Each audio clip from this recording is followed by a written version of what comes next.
I said, are you ready? Woo!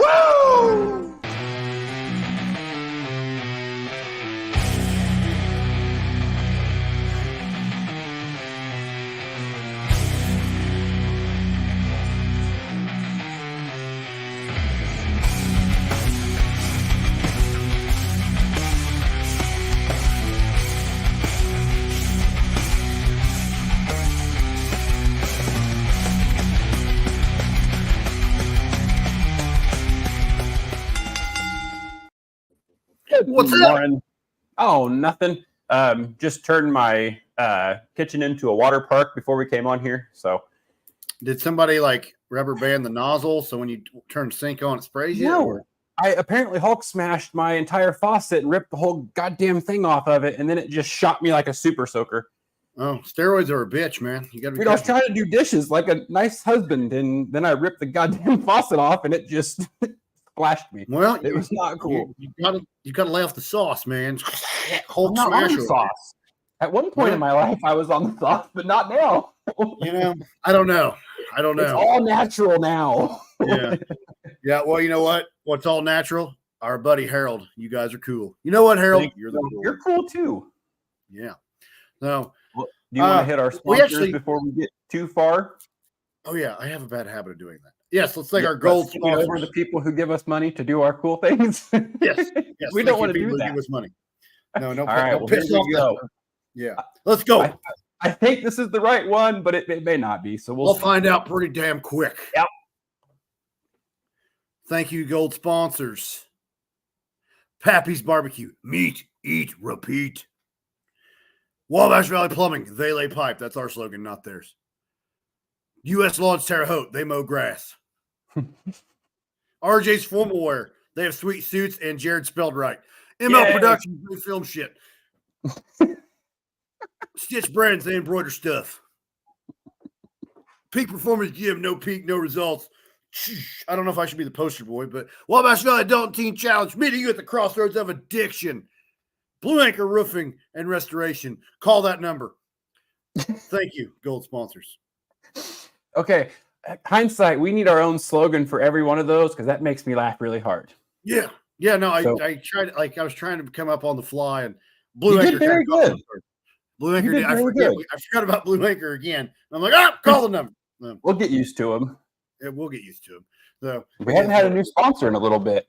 I know. I need a freaking haircut, though. It looks I need to cut mine too. There's not much there. Shut up! You have a receding hairline. I look like George Costanza over here. I don't want to hear it. God. Whoa. Oh. Sorry. I'm NWA Powers in the background, and they have a little person on there with Trevor Murdoch and Mike Knox. So Trevor Murdoch, you know, about 6'6", Mike Knox is equal. This guy's standing on a table to match him. So anyway. All right. Yeah. We need to watch the little person wrestling. I'm not sure if like the other word that they use for the wrestling is politically correct. So I don't want to get us taken off of YouTube or Facebook or any of the other ones. TikTok over here, the stepchild. Yeah, you definitely can't say it on there.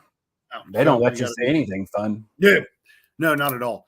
But so we were fortunate enough. We got to watch SummerSlam live, but not like out there, but live in the diner. And I haven't watched live wrestling on TV in a long time, and it was fun. Yeah. I know it got a bad. I know SummerSlam, everybody was on the internets was going, SummerSlam's boring. I'm like, no, dude, that was actually pretty good. And I get where they were coming from because it was just a lot of like standard matches. There wasn't a whole lot of different stipulations. There wasn't a whole lot of like additional craziness or drama. I feel like they were setting up a lot of things that almost it was a traditional wrestling show. Yeah, because I felt the same way, but I think everybody's, and I guess I shouldn't say I felt the same way. I felt the same way in a stint where there was a few matches where it was like, okay, that was kind of predictable. That was kind of like a boring thing, but they were just setting up the different stories and the feuds leading into it. Weird time to choose to set up the feuds. Usually SummerSlam is one of their like bigger ones. So my guess is that's why, like, you got the Roman return at the end. So it kind of paid off at least something of a return. And he came back with a huge Pop, basically, turned good guy. I was excited to see him when they had brought out KO and Randy Orton. Everybody was going nuts. I'm like, okay, yeah.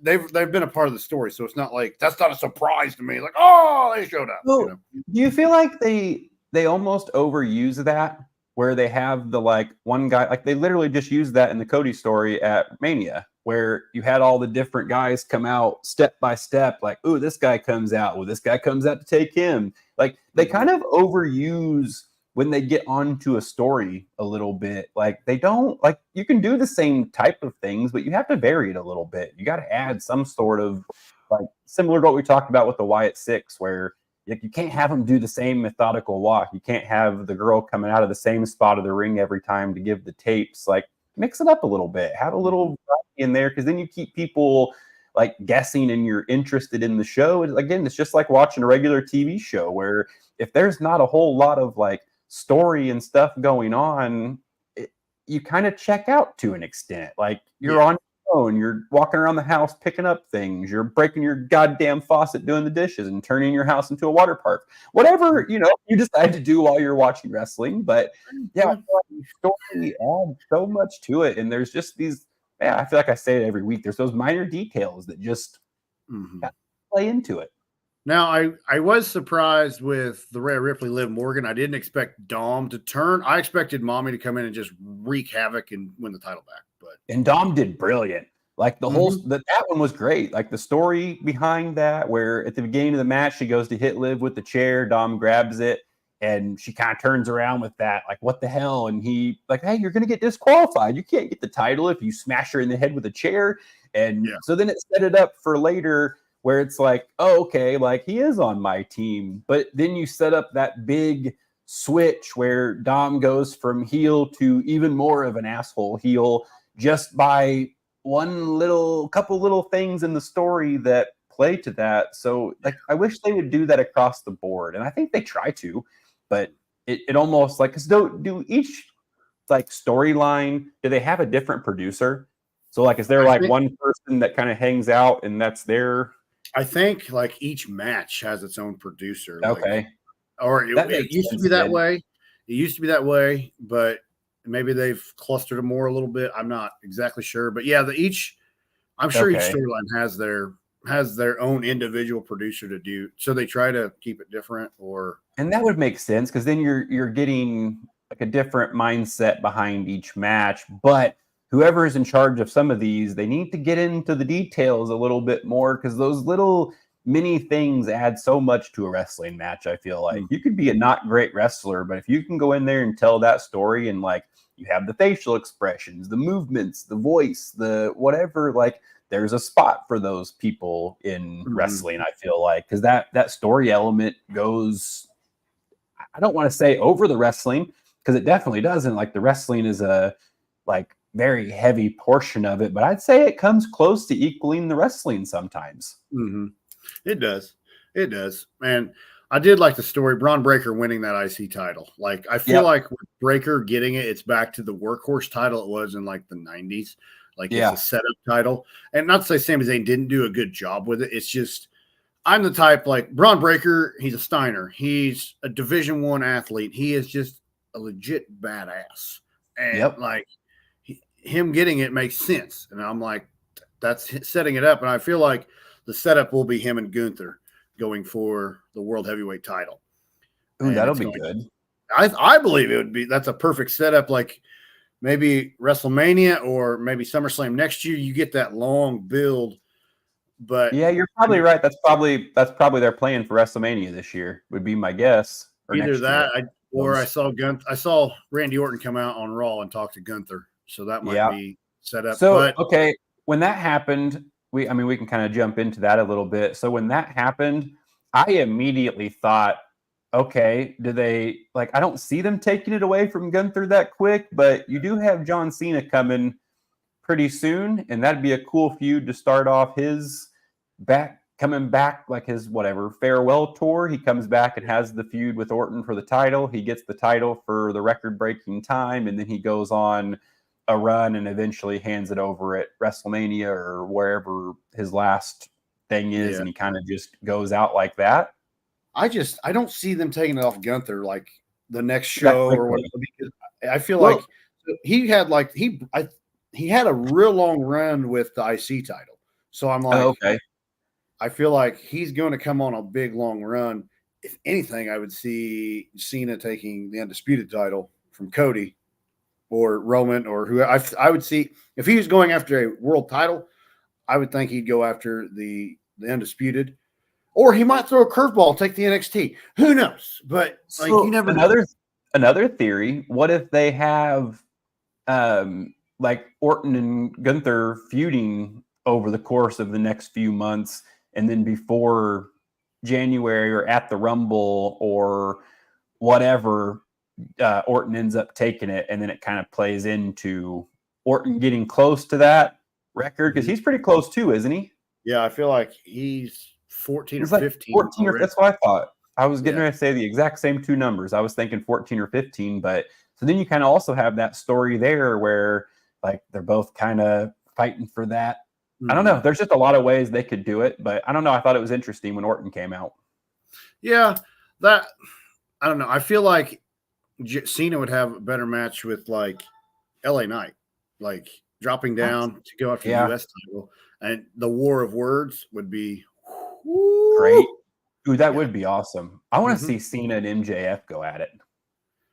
Maybe on War of the Word. I don't know that the match would be that good. Yeah. Like it would be a very like standard like 80s wrestling match, I feel like, for the most part. You're not going to get a whole lot of craziness or flair, but you're going to get a awesome build up to the match. You would. And I don't know. I'm interested to see what Cena does this year, because or he may just go on like dream matches where he doesn't even win a title again. He just wrestles who he wants to wrestle for those dream matches.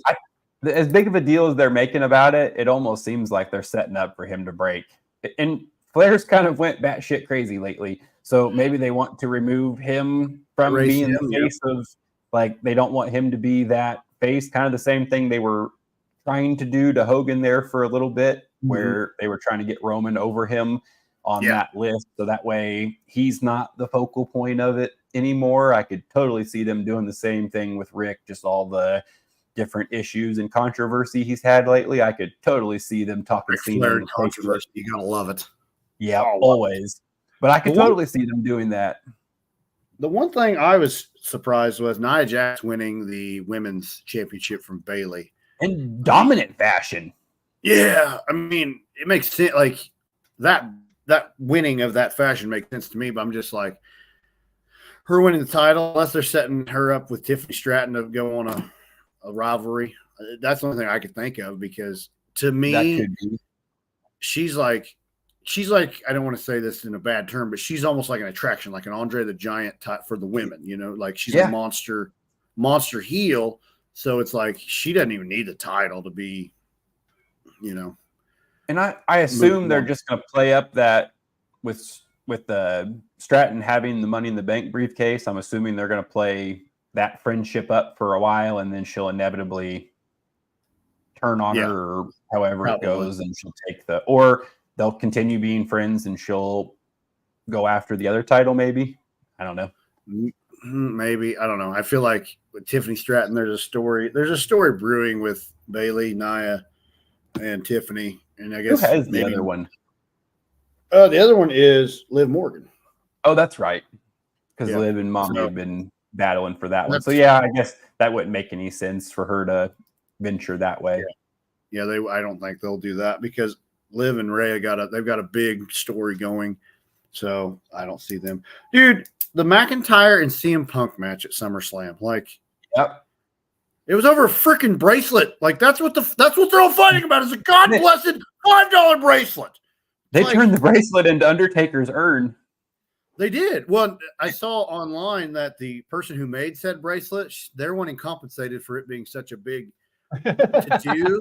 And it's like, I don't see how, you know, a little piece of string with some beads and shit on it is, that's what this story revolves around, this stupid bracelet. It's like, good night. I'm going to guess that was one of those hindsight moments where they got back there and they started talking about it, and they're like, yeah, maybe we should have eased up on the bracelet thing a little bit, because it was like, it almost made it cartoonish. Like it almost made you like, normally you can suspend that disbelief and go, Punk and Drew really fucking hate each other.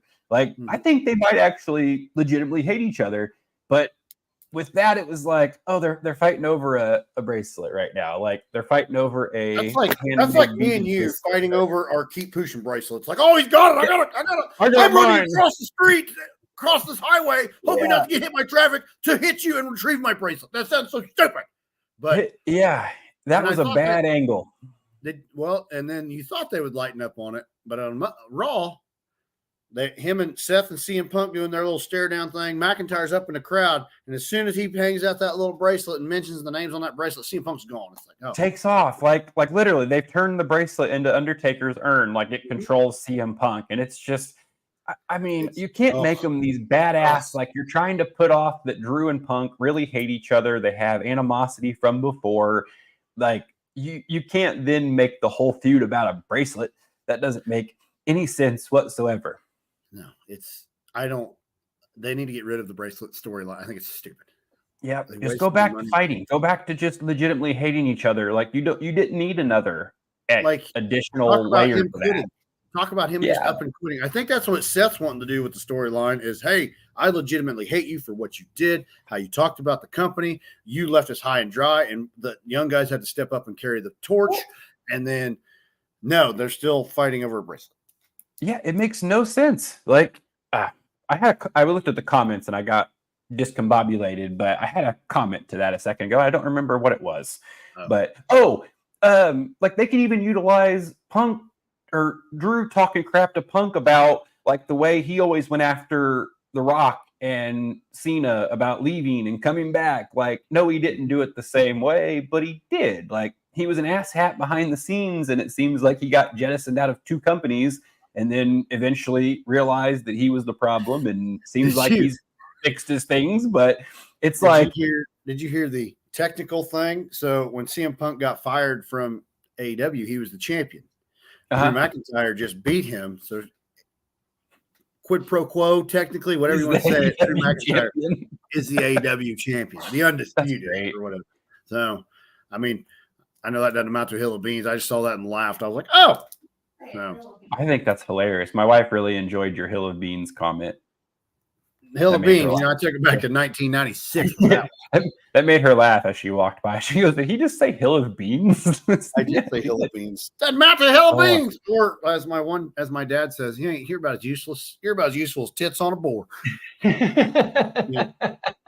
But then, so it's kind of official now. The Judgment Day is split. I was almost all the way right. Carlito stayed with the Judgment Day guys, but when I was watching Raw, he seemed conflicted about attacking Damian. Like you see, like he didn't hit him as hard. He finally he had some hesitation.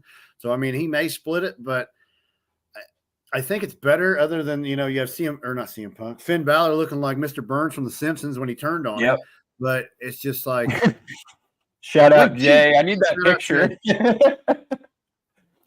But, dude, and JD McDonough got his ass kicked. Did his head bobble the whole time? Well, Damian Priest laid some pretty hard shots on him. And boom, boom. And I'm like, oh. But I think it makes the Judgment. They went from Gothic people to, I think now it's going to be a pretty sweet war. Going at Civil War or whatever you call it, but it's funny. Like, there's no leaders. There's no leaders. Well, it's like Finn's the leader. We are step up, Finn. Yeah, but it's time for you. Because I'm not going to fight you. I'm going to send JD McDonough. I'm like, oh, you send the R-Truth whipped his ass. This dude's a former world champion. You're going to send the weakest guy here. Bad dude, he is. Did you see Jake Paul? No, Jake Paul. No. Oh, okay. I'll tell you about that one next. So he got a picture with Jelly Roll, and on Twitter he said, "Just got my picture with Post Malone. Can't wait to do a collab." And dude, it was funny that the amount of people were pissed that he did. I'm like, it's his character. He always does that. So he also posted a picture with Logan Paul and said, "Hey, look, I was walking backstage and I ran into Jake Paul. We're going to do a collab and he's going to let me rap out to the boxing ring for his next fight." He was like, "What a cool world," or something. It was awesome. Oh, R-Truth is They He's the need to like best. keep him forever because he's awesome, and he looks the same as he did when he was 21. Yes, it's a pretty amazing. I think he's a vampire. He might be. So Yeah. another part of Raw, did you see the Authors of Pain and the New Day and the new whatever the hell that guy's name was? that Odyssey picked up both- Jones, baby. Odyssey That Jones. dude picked up both of the dudes from Authors of Pain and held them like children Yeah. in his arms and then He did a slammed double them down. sidewalk slam with 300-pound dudes. I was getting my Raw notes here. That was incredible. Yeah, I mean, it's like, dude, I don't know if he's gonna. Huh? It's funny you said that about the Judgment Day with Carlito because they stuck to the same story and they did the exact same thing with that angle too, where you could just see the whole time Xavier Woods wasn't into it, like he was being like very standoffish, and then backstage he was being very standoffish, and you could just tell he like shook his hand, but he wasn't quite sure about the guy or whatever. But again, like, there's a billion different ways you can go about these stories. You don't have to utilize the same cookie cutter every time. That is true. I mean, maybe it's going to be similar but different. Where Xavier Woods finally he jumps on board with it, and he's like, "All right, cool, we'll roll True. it." But I don't know if Big E's ever going to be cleared to come back. I feel like Well, Jones. I think he's done. I don't think he's ever coming back. I thought they said that a while back that like basically that he got told by the doctor he was never going to be able to wrestle again. I feel like Odyssey Jones, he's a good replacement because he's super strong, like as we saw. But I think it'd be. I love that they're just taking Big E and turning him into Bigger E. Yeah. Well, I don't see why he couldn't be the manager or something, you know. Like Bobby Heenan never got touched as a manager because he had that neck issue. So so I thought for a long time Xavier Woods was turning heel because I think he would be a better heel. I think he eventually turns on Kofi and he turns heel as well because I think he could be like legit good heel if they utilize him the right way. He kind of has that where, I don't know, he has that ability to kind of go off that like, oh, I've been looked past, I've been left behind, I've been this, like I've been kind of the trumpet guy for the New Day. Whatever. Like he could utilize a bunch of different things. And then just, I thought when he switched the hair originally, when he went from the braids to letting it like fro out, that he was going to turn heel then, but he hasn't yet. So I don't know. Xavier Woods is okay, but like the most notable thing he's done was make a videotape with Paige. So I forgot about that. Like, I don't know. But was now it a handicap match? Huh? Or was it just him? Was that a handicap match or was it a single competition? It was a triple threat. That's what I thought. Yeah. Well, it might have been handicap. I don't know if it was triple threat or not, but it was there was 3 people involved. I think when you get a 2-on-1 situation, it's a handicap match. Yeah. Well, you don't know. I didn't see the tape, so it could have been a triple threat. I guess it could have been a triple threat. They could have been intermingling. Could have been. I don't know. It's 2024, whatever. Yeah. Whatever. Do your thing. Have fun. Yeah. But I just like, I don't know. I felt like he was going to be the manager of the New Day. I mean, Kofi is the star. Big E is very good support bodyguard type, but then now he's out, and Xavier was just the other guy. I feel like they've kind of deflated a little bit, like the kind of the push they have, and there for a while they were like one of the biggest things going. Like I don't know, they've never been one of my favorites, but I don't usually like overly. They're entertaining. I just usually don't like the overly corny unless it's super funny. Then it's like, okay, I get it. You're like, we get to like have the comic relief now, but true. I don't know. True. Yeah, their stuff's not bad. It wasn't one of my favorites. Over on SmackDown, the only thing that was worth watching for me was Bloodline won the titles.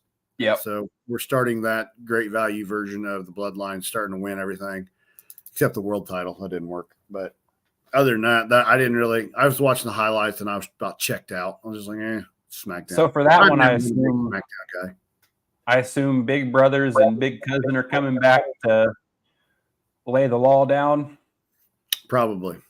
Because I'm guessing they'll all go back together. Because like I feel like Jay's the same way. Jay's got had a lot of pop, but it's like they're just not doing a whole lot with him. They keep doing the stuff with like Sami Zayn. How many are the new Bloodline? Is there 4 of them?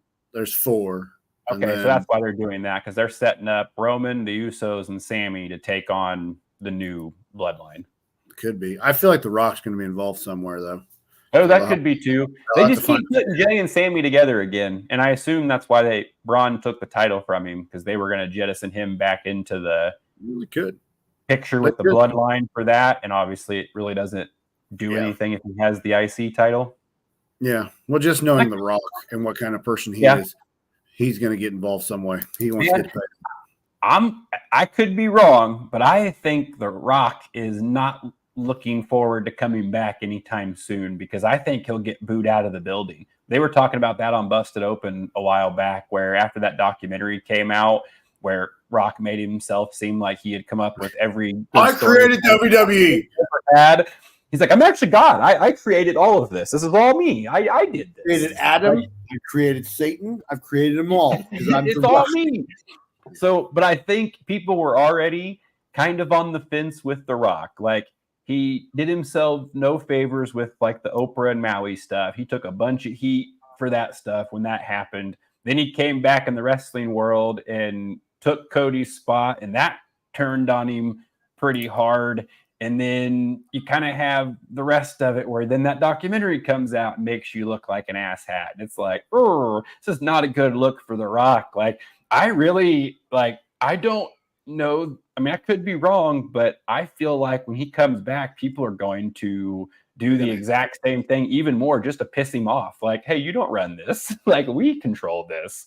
That seems to be what wrestling, like Twitter and the stands sometimes, depending on what building they're in, but like they almost have that, like, we run the show via Twitter, like, or X, whatever the hell. I always call it Twitter anymore. It's going to be Twitter. I can't. I have to call it Twitter. Yeah, very difficult. But when they change the name, it's like Facebook's technically Meta, but I will never call it Meta. Well, so. I always think of Meta World Peace whenever he changed his name. That's that's what pops into my head every time I hear Meta is Meta World Peace, and I think of Ron Artest going in the stands and beating the hell out of people. Dude, I just saw it. I guess it didn't age well. It was the WWE on Raw's intro. It had Trish Stratus and Shelton Benjamin. This is in 2004. Remember the controversial NFL Monday Night Football opening with it had Nicolette Sheridan and T.O. where she drops the towel in front of him? Oh, yeah. Well, they just showed that. They like, this didn't age well. And it had Shelton in there. Trish was standing there in a towel.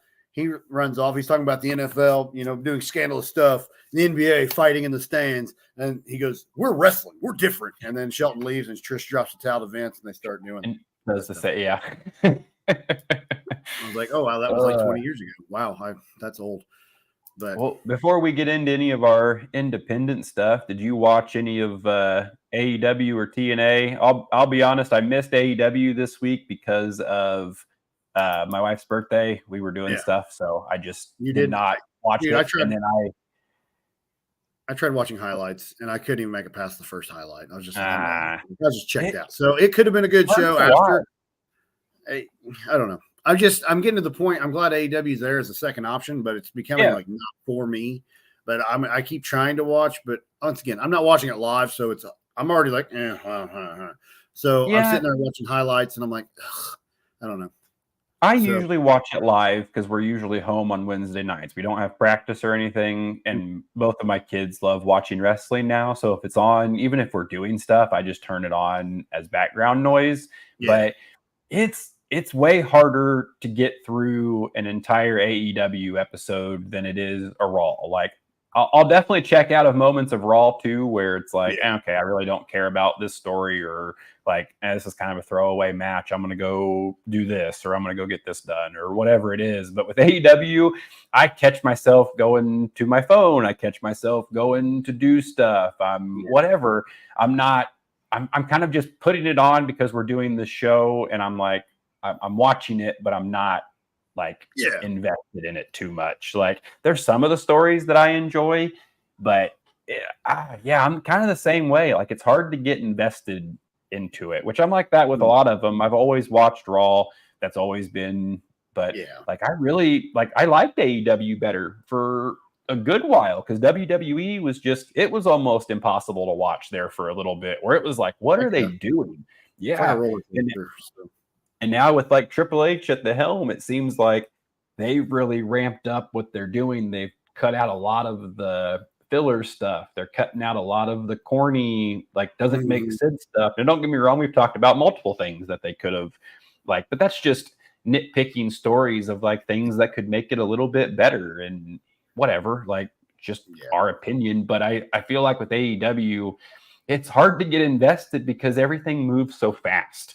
Like you have storyline, and that storyline may start on X. Like you may not even know why these guys are fighting, and then like the commentary sort of explains it, but they're almost just as confusing sometimes because Taz is spending the whole episode trying to put himself over and make sure that everyone knows what he did in the wrestling world. Shivani seems like he's over it. He's just there for a check. That's it. Basically, and Penta's trying his best. Is it Penta or no? No, it's what is his name?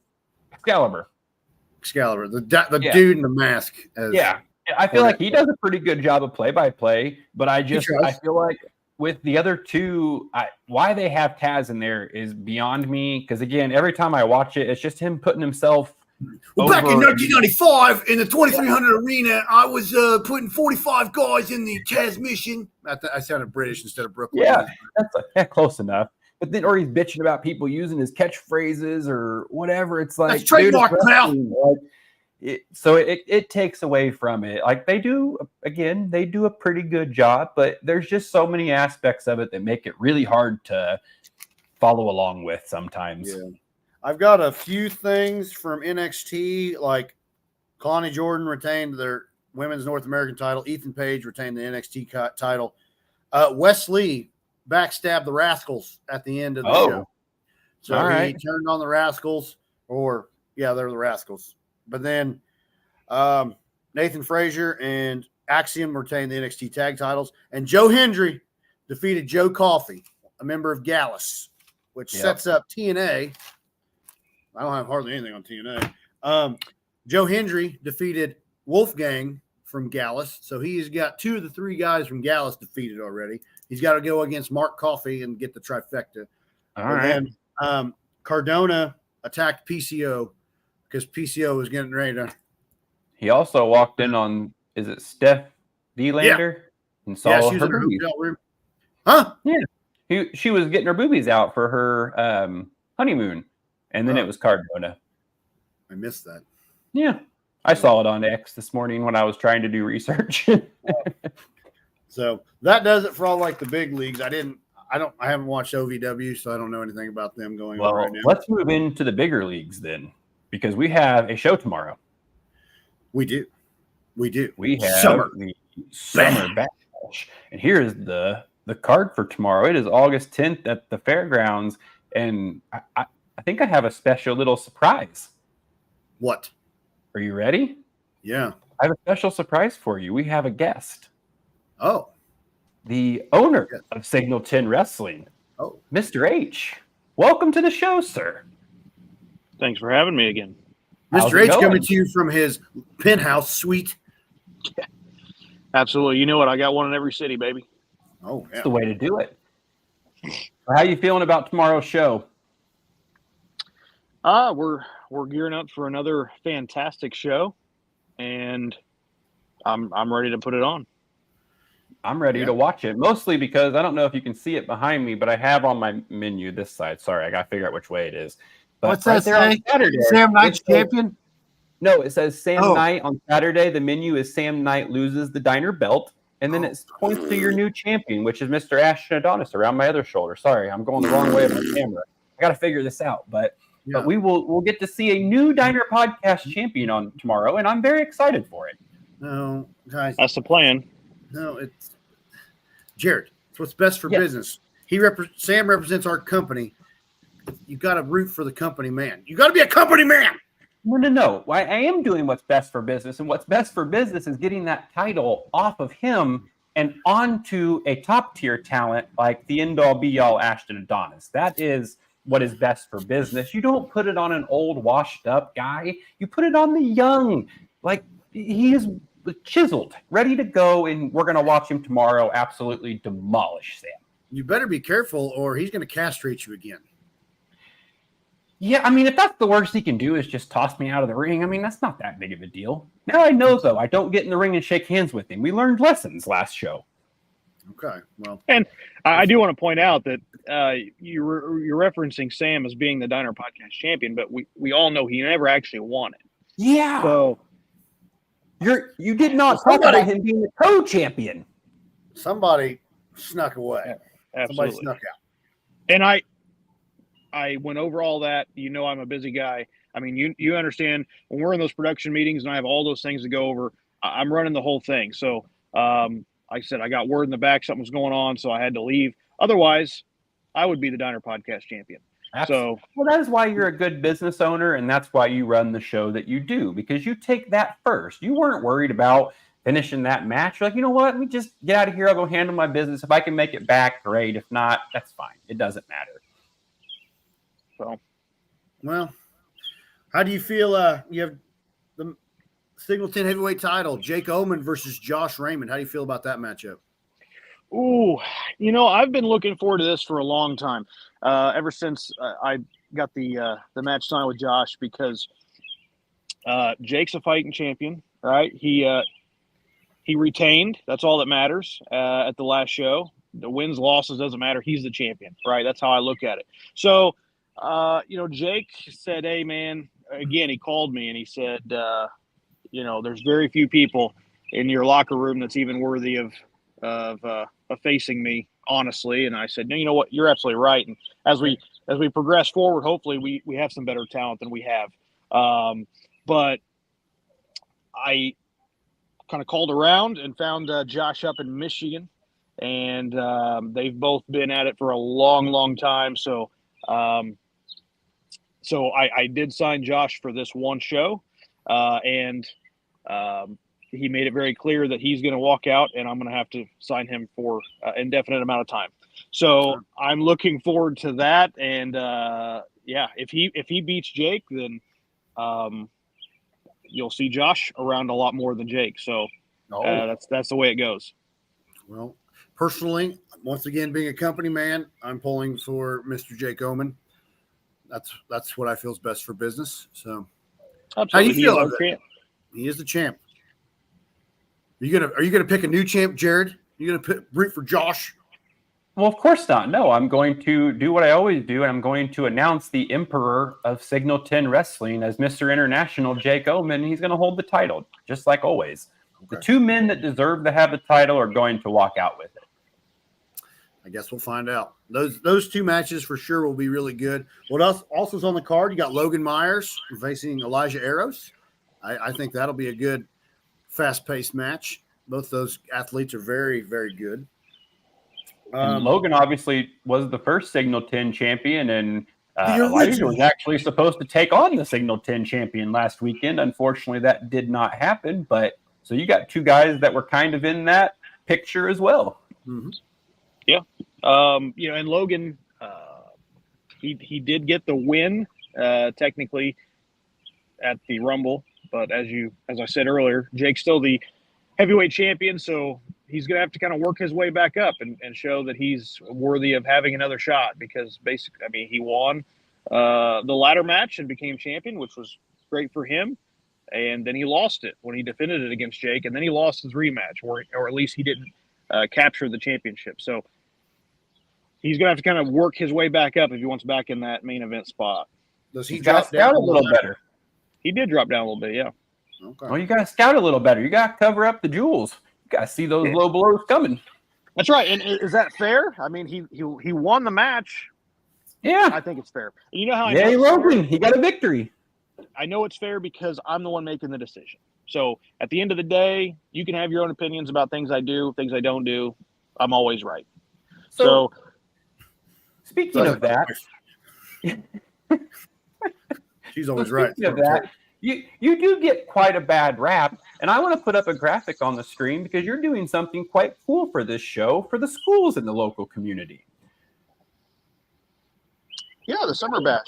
So we were actually approached by somebody that said, "Hey, could you make a donation to a school supply drive?" And I said, "Absolutely not.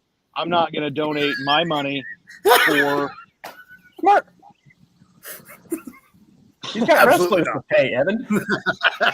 I mean, Sorry. you're laughing right now, but at the end of the day, again, I don't get anything from that. So what I decided to do was make the people that are coming to the show be the ones that are donating their money even more to go to this cause. Now, when I present all these items and money, absolutely, it's coming from my pocket. That's what they're going to think. But what I decided to do was make this a fun thing for the fans. I'm not heartless. I wanted to give them a chance to get some cool stuff. So absolutely, if you come to the show tomorrow night and you bring school supplies and donate them, pencils, pens, crayons, backpacks, glue, anything. If it's a school supply, we'll give you a raffle ticket, and during the show, we'll draw one winner, and they'll get the $50 gift card to Pappy's. They'll get 2 free tickets to Fall Fury, which is already gearing up to be just as good as Summer Bash, if not better. Hopefully, we always up our show from the last, but you're also going to get an autograph poster from all the guys and gals from this show, Summer Bash, and you get to choose the school that it's going to be donated to. So hopefully, we get a lot of items that we can donate, and we can help out one of the schools here in Clay County. So, see, what a nice gentleman. That was a nice move. And you're giving him all this crap about being this like vindictive person, and look at him. He made me laugh when he said, "I'm not paying." Absolutely not. I'm not paying. So that made me chuckle. Yeah. See, then we have you're joining the right team, Evan. Proud of you. Yeah, we have a female match again. Stella Buho, is it Buho? Before I butcher it, versus Carter Kaufman. Carter Kaufman coming off a hot win against Lee. That's not Carter Kaufman. Yeah, nope. Oh graphic. Yeah, Carter or Leela got hurt, and I did not pull up the new graphics. Yeah. So I'm sorry. Yeah, Leela unfortunately had an injury. Things happen, and I thought, well, I'll just put Carter Kaufman in her place because Carter Kaufman actually beat Leela, so this may actually even be a better match. So we'll see about that as well. We're excited to watch it. I can't wait to get there tomorrow. We have our second tag team match in Singleton Wrestling history. Funkin' Fresh takes on Hidari and David Light. Oh, hey, your buddy Hidari. So you're familiar with Hidari, aren't you? I'm not a fan. He's terrifying. I think you're for sure the ring announcer for that match. I say we set that up just so I just want you guys to have a cool interaction again. Just see what happens. Great. I mean, I'll do it. But if that's what's best for business, I'll do it. That's always best for business. Yeah, me getting destroyed, that's not what's best for business. And then David Light may spray you with Febreze. Well, I probably will stink. I haven't showered in a couple days. But keep that going. You'll really irk that man. The last match announced is the Diner Podcast #1 contenders match. Sage Phillips, Zay Gates, and Juwan Thomas. I'm excited for that one. I've only seen Sage in action. I haven't seen these other two because I missed the Miriam show. So somebody had to be on vacation. So yeah, you missed those. Yeah. We handled it for you, Evan. Don't worry. We'll do your job. It's okay. So yeah, the #1 contender match there, the triple threat. I mean, let's be honest. The winner of that's going to face Ash and Adonis at Fall Fury. So that's exciting. We already kind of know one match that'll be there at Fall Fury. So okay. Well, how dare you call all three of those men irrelevant? I didn't say that. Oh, sorry. That's just what my brain heard. He said they were going up against Ashton at the next show, and I just kind of makes them irrelevant. But we will see. Fine. We will see. If Sam wins, I'm excited. If Ashton wins, I'm excited because you know what? At the end of the day, I'm the winner because I'm the diner guy. You're a winner. You're a diner guy. So whoever wins, we're the real winners. Fair enough. We're always winners. I don't know. I was not a winner when Sam won and then threw me out of the ring. I do not believe myself or my balls won in that interaction. It was very painful. Well, you're married. You don't need them anymore. So luckily, yes. Luckily, I've had 2 kids, and I do not plan on having more. Thank goodness. Yeah. So, yeah, Sam may have actually saved me some money, I suppose. But I don't know that I'll have to get snipped anymore. Tomorrow night, Summer Bash, Clay County Fairgrounds. Doors open at 5:30.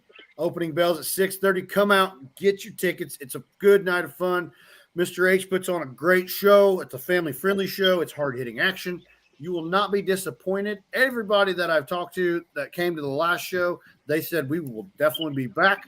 So they will. I'm hoping more and more people show up, and it's a lot of fun. Great night of wrestling. It is. It's always a great time. Well, gentlemen, sorry to cut you off there. I got to get back to work. Some of us, we got the hustle out here. But we'll see you guys tomorrow. And again, $15 general admission at the door. So online tickets aren't available anymore. So we got plenty of seating. Kids under 4 are free. So you don't even need a ticket for them. Okay. Perfect. Well, it was a pleasure, sir. Thank you so much for giving us your very valuable time and coming and talking with us. Absolutely. Yes. We will see you tomorrow, sir. We'll see you. And then Look at that. I do have one more thing on the Yeah. independent scene. Next weekend, the 17th of August, we will be in West Terre Haute with the Hybrid Championship Wrestling Built to Last. We have 3 matches announced already. Ace Perry versus Rose, Sage Phillips versus Trick Davis, and Clayton Clark versus Jake Painter. And shout out, it is Clayton Clark's birthday.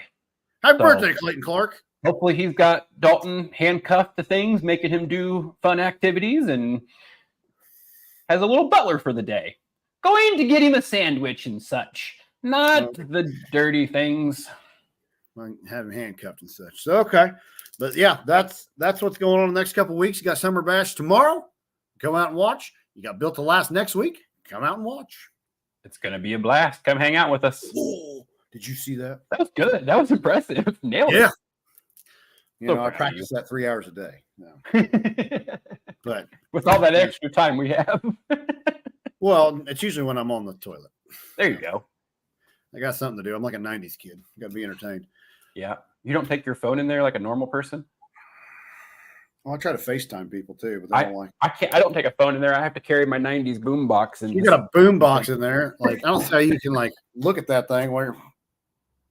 I don't. It's great. That's why I don't like respond to things very quickly, or because it's usually sitting somewhere. If I'm not just like literally on it when you message me, I don't carry the tablet around very often. So. Yeah. Well, if you need to get a hold of me, get a hold of me via Facebook or my wife. Or me. Or just get a hold of Evan. Those are my ways to get a hold of me until I. It's funny when I give people business cards right now. I hand them out like, "Don't call that number. Don't call him, bro. He will not answer." I'm like, if you want, call me, and I'll take, and we'll get you figured out.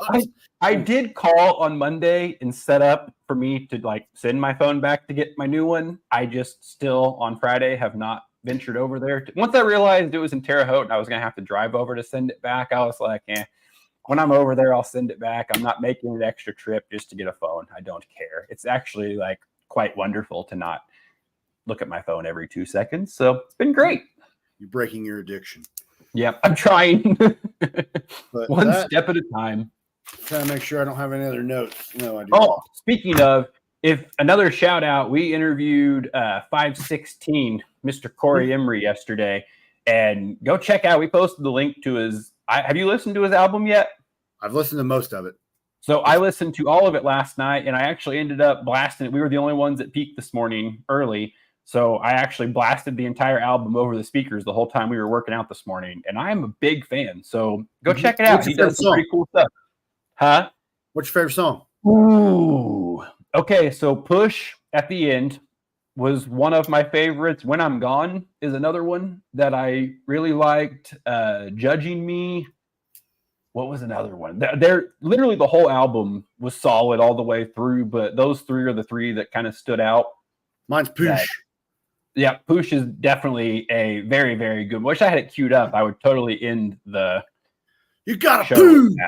Yeah, it is. It's very good, but he's a Christian rapper, so like it's clean. It's him telling his story, and he is very good at what he does. Go check him out. Wild story. Yep. So that podcast will come out here soon. He's got a tour coming up, so it'll definitely come out before the end of this month. Absolutely. So, well, is that it? Is that all we got? That's it. I think we got it, man. Hell yeah. Well, one more time. Tomorrow night at 6:30, right? Doors open at 5:30. Matches start at 6:30. So get there Come early. Hang out. If you have kids, for sure, bring them. Bring a bunch of their friends together and come out. They will have a really, really, really good time. They put on a great show. You have our 2 dumbasses in the ring talking on microphones the whole time. So we try our best to make, and we have stuff to give away tomorrow when we come out. So we'll be throwing things to the crowd when we come out. So just another little incentive to come hang out and watch a awesome night of wrestling. Absolutely. So, well, I have to go poop. So, all right. Well, you go poosh, and I'll see you here in a little bit. I'll go poop. Bye. Right. Bye.